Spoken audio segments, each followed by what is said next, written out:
மேகதாது அணை விவகாரத்தில் தமிழக அரசு உடனடியாக அனைத்து கட்சி கூட்டத்தை கூட்ட இந்திய கம்யூனிஸ்ட் கட்சி மாநில செயலாளர் வீரபாண்டியன் வலியுறுத்தியுள்ளார்.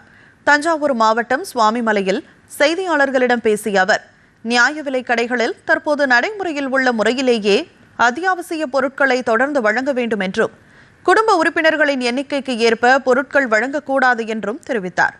அரசு பள்ளியில் தொழில்துறை அமைச்சர் கீர்த்தனா மாணவ மாணவியர்களிடம் ஆங்கிலத்தில் கேள்வி எழுப்பியது குறித்து கருத்து தெரிவித்த அவர், அமைச்சர் அந்த நிகழ்வை தவிர்த்திருக்கலாம் என்றும் குறிப்பிட்டார். மேகதாது அணை விவகாரத்தில் தமிழக அரசு உடனடியாக அனைத்து கட்சி கூட்டத்தை கூட்ட வேண்டும் என்றும் வீரபாண்டியன் கூறினார்.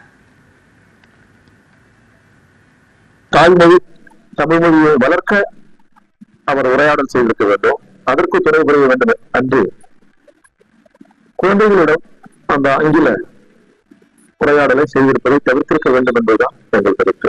கூட்ட வேண்டும், இதில் தமிழ்நாடு ஒன்றுபட்டிருக்க வேண்டும். காவிரி நீர் என்பது நமது உரிமை, எதன் பொருட்டும் அணை கட்டக்கூடாது.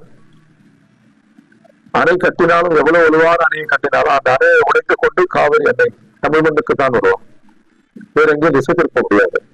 காவிரியின் திசை தமிழ் நோக்கி தான், டெல்டா நோக்கி தான். அந்த இயற்கை வேதியை மாற்றுகிற சக்தி கர்நாடக அரசுக்கும் இல்லை, ஒன்றிய அரசுக்கும் இல்லை.